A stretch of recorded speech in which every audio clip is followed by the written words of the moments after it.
Everyone to our 7th community conversation. Hello, and I am amazed to see such a great response today of all of you who are joining us. We're dedicating this conversation to celebrating Asian American and Pacific Islander Heritage Month, and also to celebrate the diversity of interpreters. Today we have 4 amazing interpreters and activists. I want to introduce Joy Connell, our kind of facilitator. I know Joy for many years, and many of you also know her as the former chair of the National Council on Interpreting in Healthcare. Also, many of you in Massachusetts know her as, Director of Office of Race, Equity, and Inclusion of the Massachusetts Department of Mental Health.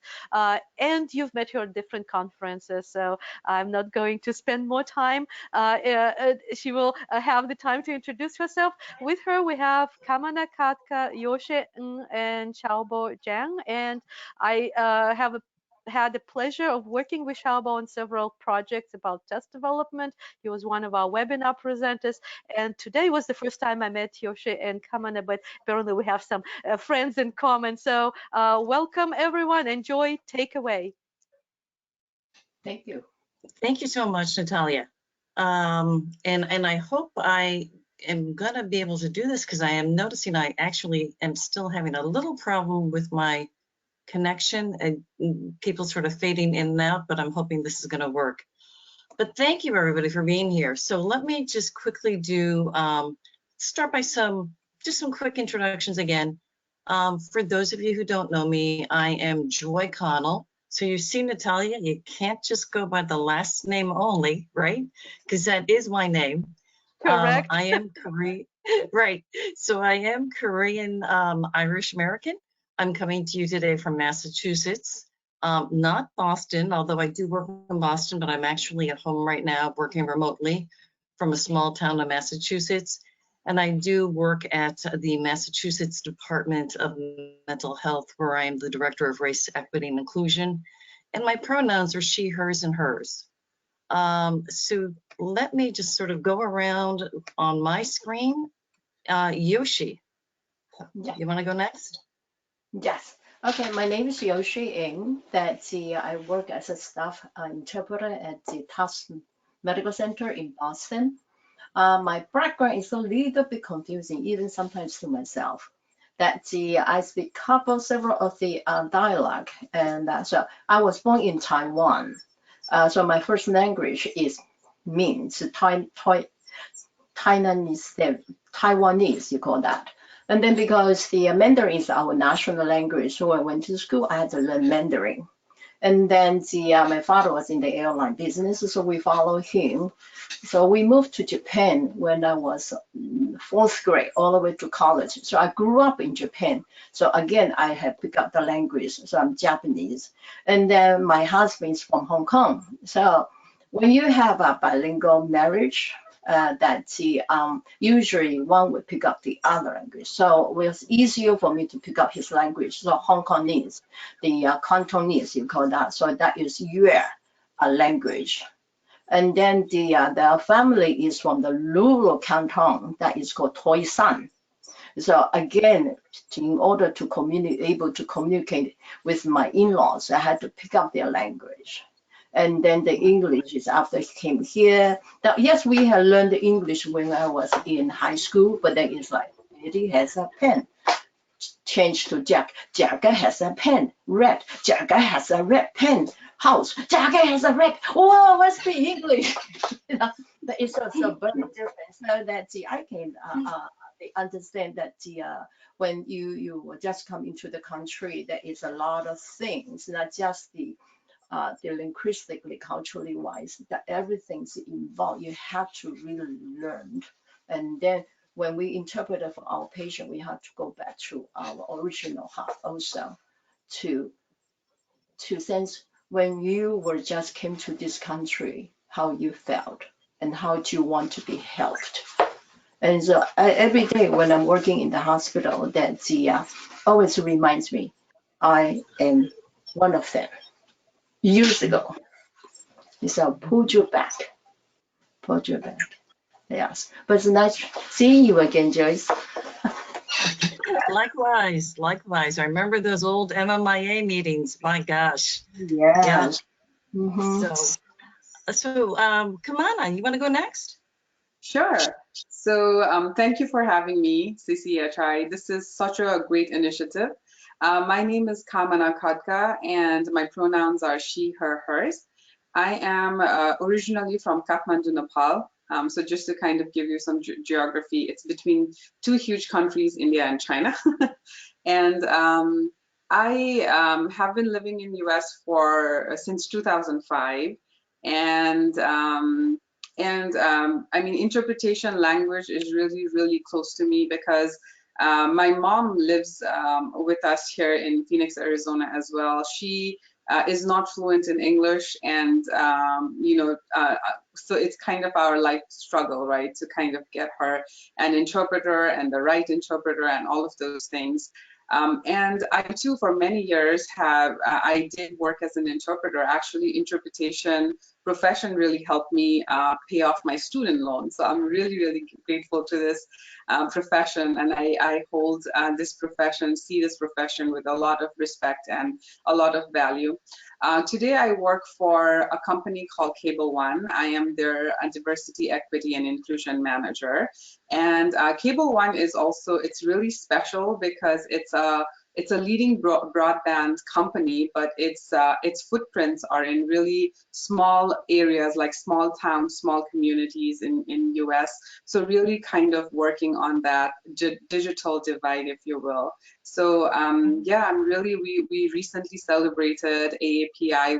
We were in a process of doing that with lots of great conversations at Cable One. And I'm really excited and looking forward to this conversation that we're having. Thank you, Joy. Great, thank you so much. Shaobo, do you want to go next? Yeah, can I ask a quick question to Kamana first? Kamana, what are your working languages? Great. Yeah, my working languages it's Nepali, and yeah. Nepali and English. Really good to know. Thank you. Hi, everyone. Again, like Kamana, thank you, CCHI, for inviting me to this event. Really good to get to know new friends and to talk about AAPI Heritage Month. My name is Shaobo Jiang. I live in San Jose, California. I was born and raised in China. I came here in 2006, so it's been almost 15 years. Lucky for me, I landed in San Francisco, and I never left California in the past 15 years. So in a way, I felt home in the Bay Area.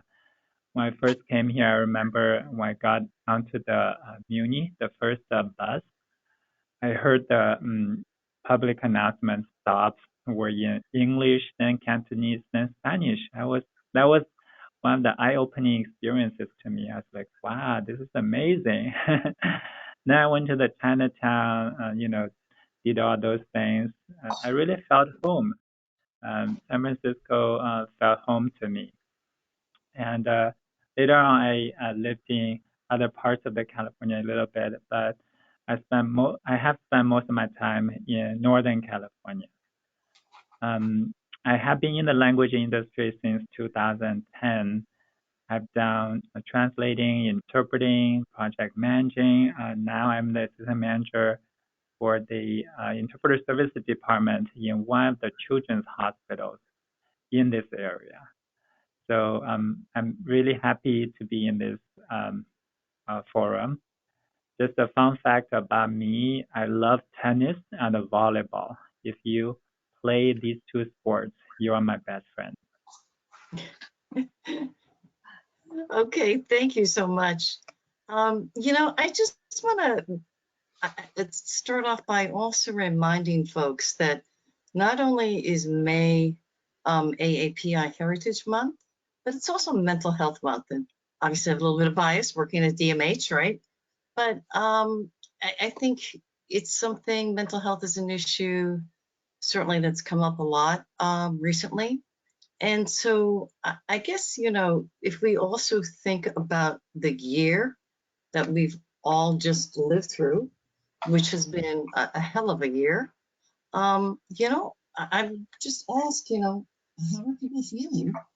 And maybe what's the one thing about this past year's experience that really stands out to you? But working in the hospital, that we've seen a lot increase, jump for the inpatient units and then the outpatient units also. That a lot of outpatient units wise, we have a lot of younger children or younger students. I don't know, is that the staying home and then with the parents? Maybe that's pressure that the for the adjustments, and then for the inpatient is, so it's escalating from as an outpatient, is staying home with the not understanding parents, or the parents also themselves have a pressure by having laid off, or that the cut down the hours, and then that the I personally, I don't think the parents and then the teenagers should be 24/7. That is, and has some conflict. And so this pandemic's been going for almost 2 years. It's just that the build up of the is just too much. And so we still seeing a lot of jump for outpatient and inpatient. Yeah. And then for us interpreters, so that the we not only have to take it, we also our the activity has not just for the inpatient in person, then we have switching to the telephonic interpreting, and that's a lot, putting a lot of pressure on us also.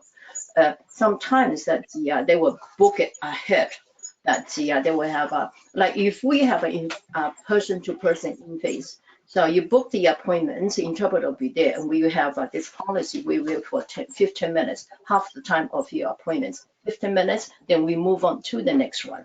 But with the telephonic, that either you stay in the office or you go to the physician's office and you wait. So sometimes the physician or the clinic is running late. They will not understand that it's 9 o'clock, and they will say, okay, now it's 9:15, but then they're still demanding for that half an hour. And so, okay, it doesn't work that way, because I have a 9:30 and I need to go to the other building, or I need to cross the street. So that also gives us a lot of pressure. Yeah. But the time was is that I feel like they were not being respected. Yeah.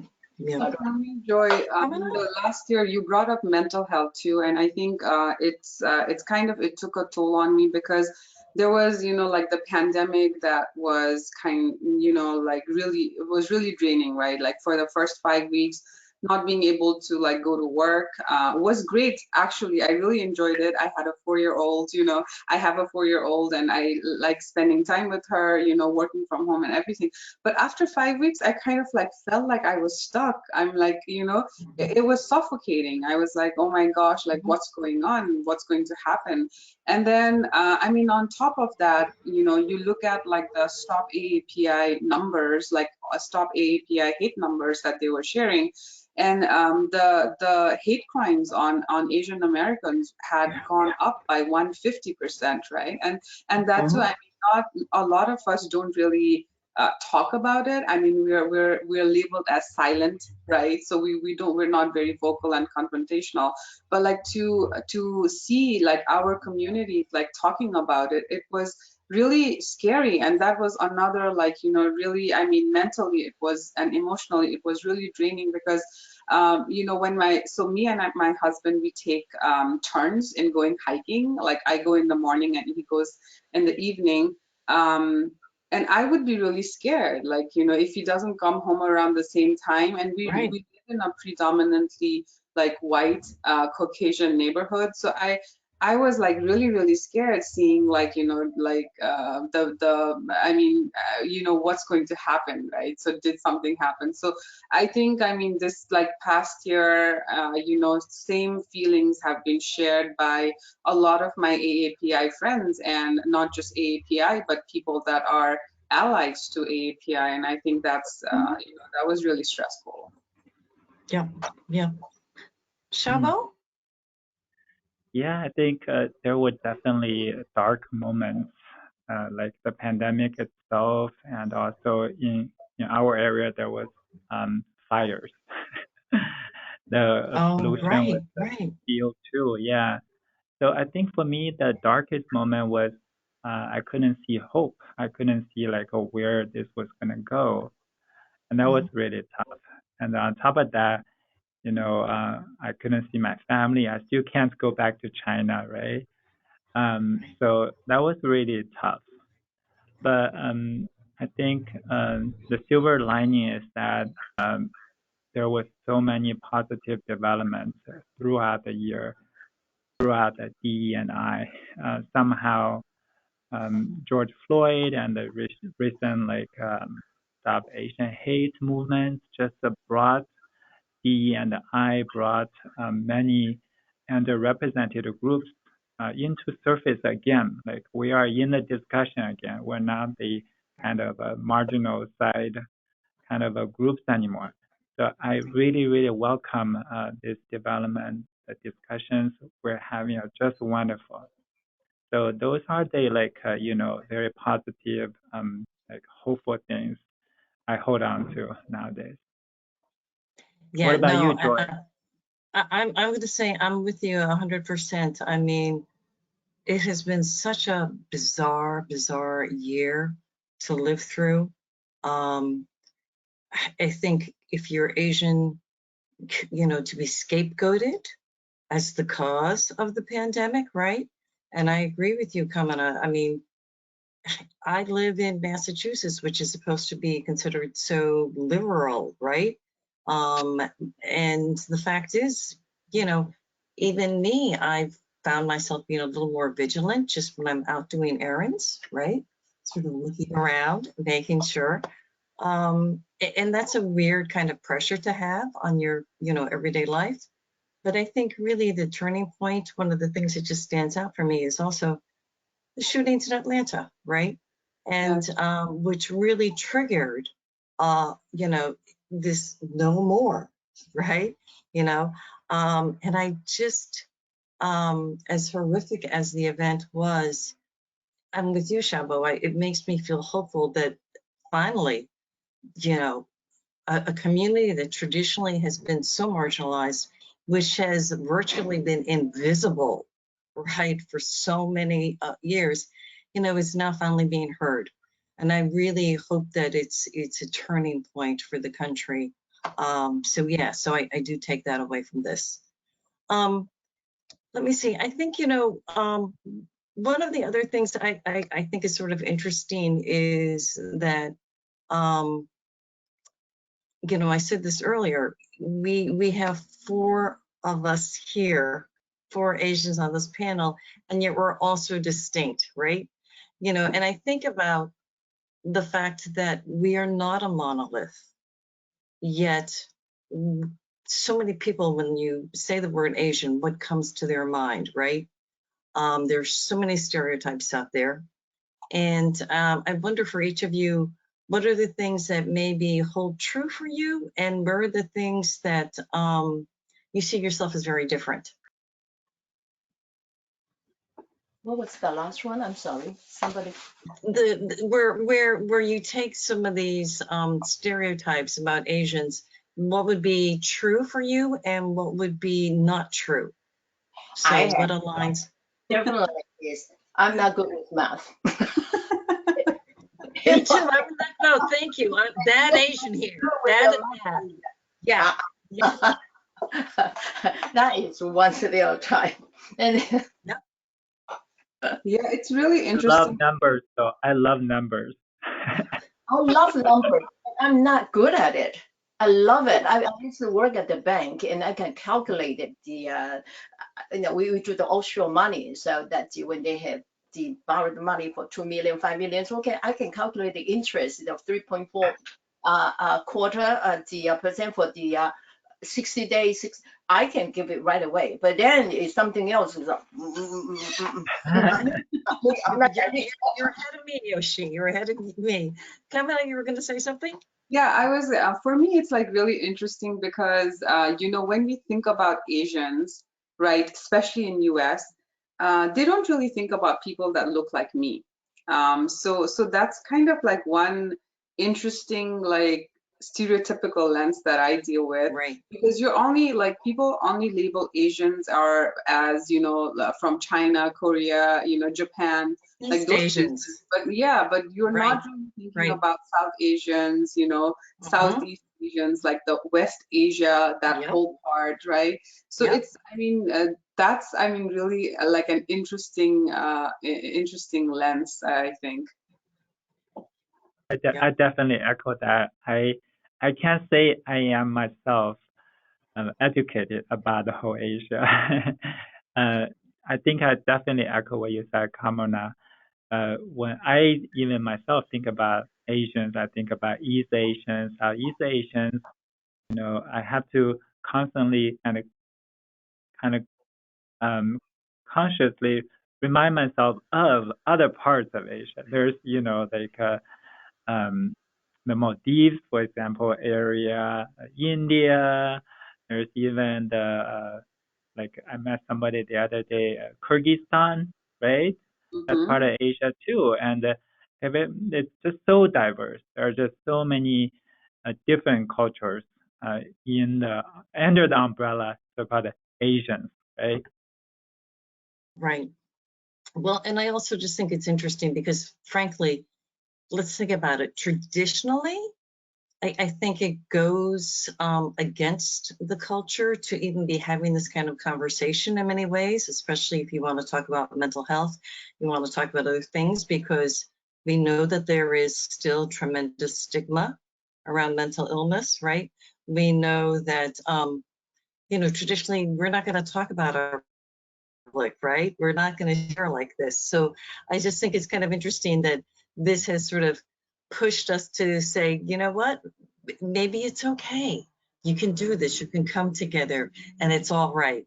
And it makes things better, actually, right? So yeah, I just think it's kind of fun.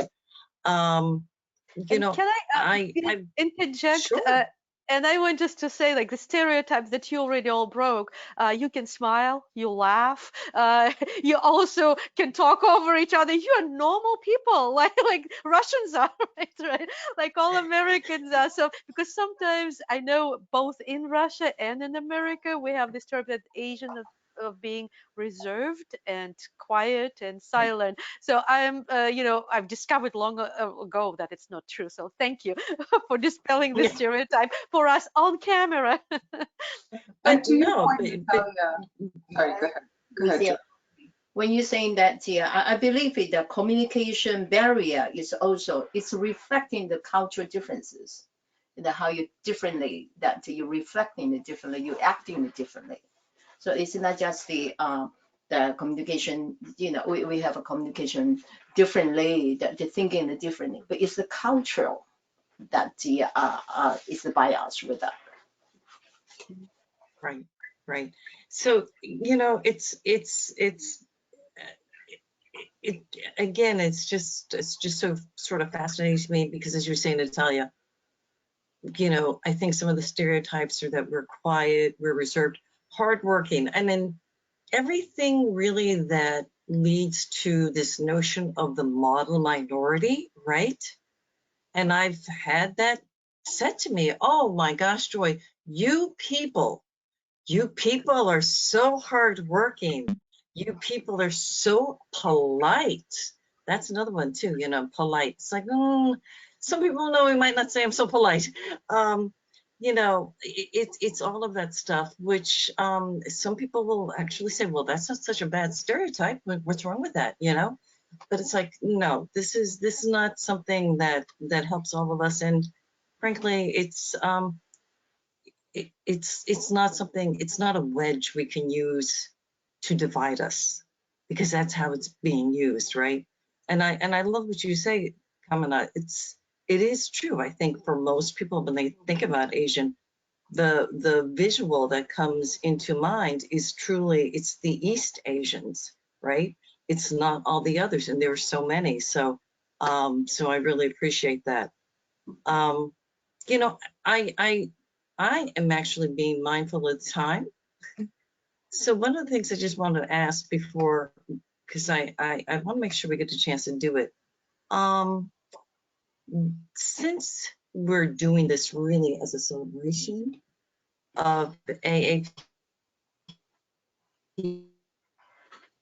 what have you done? What do you plan to do maybe? And what would you suggest that others do perhaps to support their Asian friends and colleagues right now? Education. Well, I think that can I talk? Okay, that's the Yeah. so I think that because everybody know there is a diversity, that they have a different cultures and different things, differences, and there is a good infrastructure there, but there is the enforcement is not there. And so, like you were saying, there is a lot of things that also people can go into the internet, Google, because there is an infrastructure is there. It's for us to take, for us to use. But then the organization sometimes is not really pushing it, and we have to, as interpreter, or as we on the other side, that we should use that as a tool to educate them too. But the infrastructure is there. It is for teaching, for educating them also. It's not just for us. It's for us to use it, but also it's using as a tool to educate them.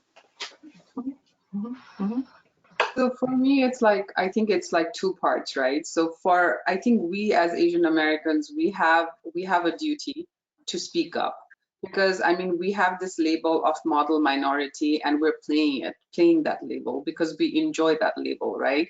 But we really need to think about, like, who is that benefiting? Is that model minority label benefiting us, or is it benefiting somebody else, right? So I mean, we are held like really high in like the different. So model minority to me is like, you're this number one like model minority, and the rest of the minorities are not better. So Right. we're like kind of fighting against, you know, each other. So who is that benefiting is the question that we need to ask, right?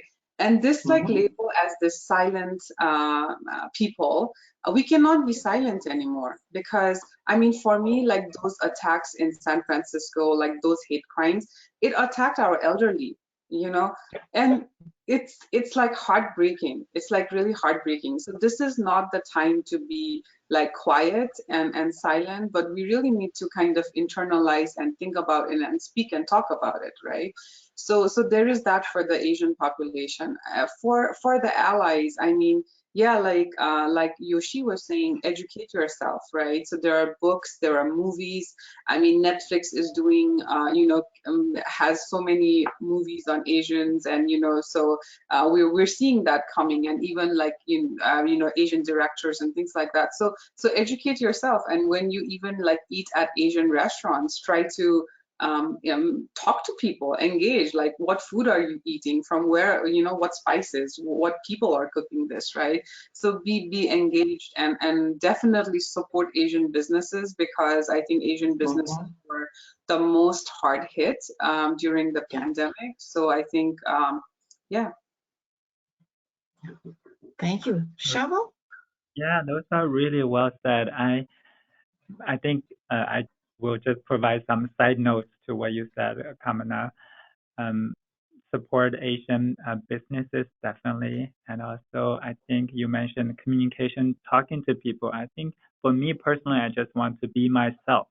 When I talk to people, I just try to be myself. Like, if you pick up a trait of me being liking numbers, for example, liking numbers or being polite, that's okay. But there are other parts of me you may also pick up, that may help you understand who I am, where I'm coming from. I like reading, so that's one of the things I can recommend to my friends, to people who want to get to know Asian culture. I've read a few good books I think I can mention here. The one I recently read was Mountains Sing. It was by a Vietnamese writer. Her name is Nguyen Nguyen Mai. The book name is Mountain Sing, a wonderful book about her experience not her experience, the character's experience growing up in Vietnam. And years ago, I read a book. It's called West of Kabul, East of New York. And the writer was Tamim Ansari. He wrote about his journey from what's that country? Afghanistan? Yeah, Afghanistan, all the way to the U.S.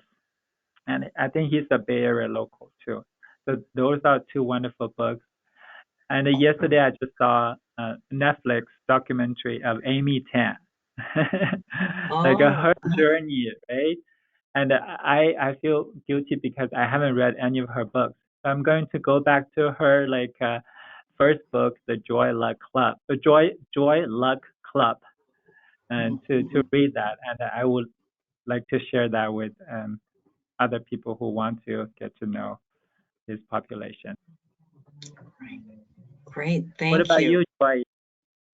So I think for me, one of the things I'm going to try to do is promise myself, because I can very easily have a tendency to fall into that sort of quiet stereotype.